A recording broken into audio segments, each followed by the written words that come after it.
Olá pessoal, tudo bem? Eu sou Felipe de Souza, psicólogo e criador do site psicologiamsn.com. Hoje gostaria de conversar com vocês sobre o modo como nós atribuímos significados às coisas. E para começar a explicar como a nossa mente funciona na atribuição de significados, gostaria de dar um exemplo. Um exemplo que eu li há um tempo atrás, um livro sobre a PNL, sobre a programação neurolinguística. Imagina a seguinte cena: o pai chega em casa, depois de um dia bastante cansativo de trabalho, e vê o seu filho adolescente esparramado no sofá vendo televisão. Então ele pensa: nossa, como que meu filho é preguiçoso, como ele é indolente, como ele é um vagabundo. Através dessa cena a gente pode ver, talvez para o pai isso não fique tão evidente, mas a gente pode ver como esse pai criou um significado.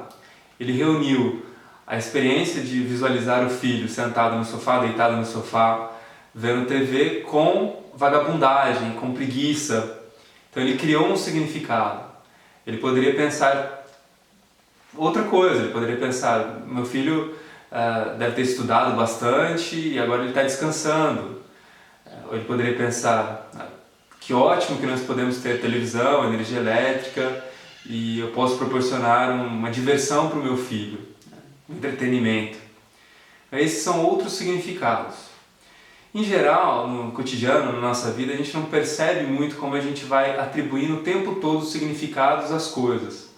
E essa atribuição de significado é bem básica, é um processo mental bem básico, até uma criancinha bem pequena já consegue fazer.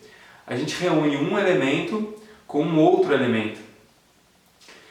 E nisso a gente vai criando vários significados. É claro que o mínimo são 2 elementos, mas a gente pode atribuir outros ou então pensar num significado de uma coisa bastante ampla.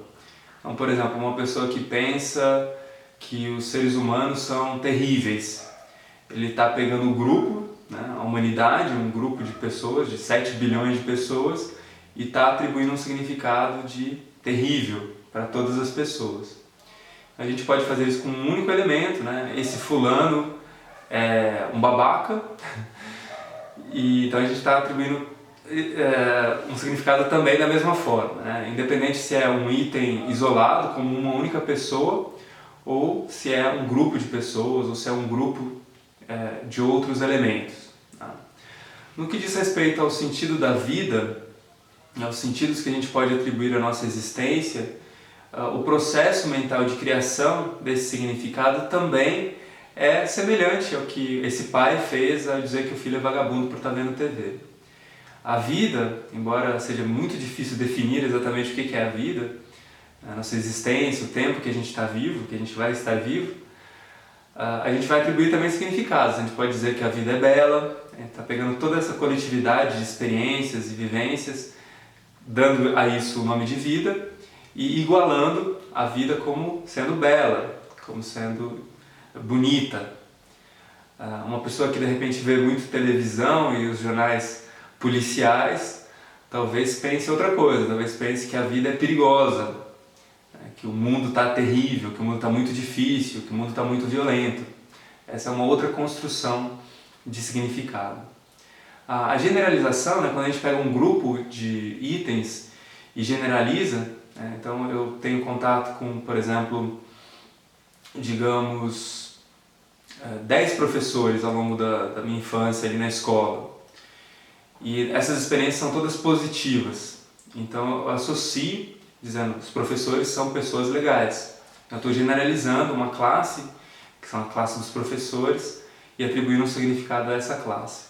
As generalizações são muito úteis para o conhecimento, né? Para a gente aprender, para a gente saber como lidar com casos semelhantes. Né? Então, a próxima vez que eu encontrar um professor, eu provavelmente vou lidar a partir dessa minha experiência.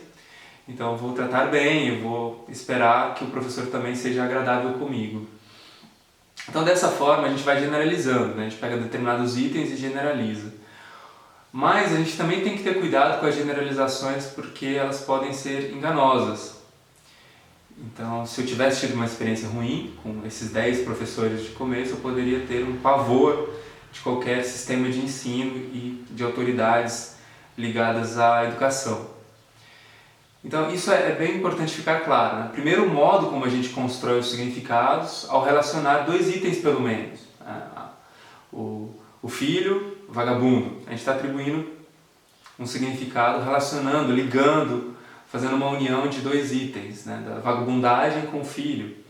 Ou então, os professores são legais. A gente está sempre reunindo e atribuindo significados, pelo menos ligando dois itens. É claro que podemos ligar muito mais itens numa frase, num pensamento. O processo de psicoterapia, de coaching, enfim, o processo de mudança comportamental, seja da maneira que for, através de uma conversão religiosa, através da leitura de um livro, assistir um workshop, um curso, um documentário, o que for, se a gente quer mudar os nossos comportamentos, a gente necessariamente vai mudar a maneira como a gente também atribui significados. A gente pode de repente não conseguir mudar de imediato o nosso significado sobre a vida.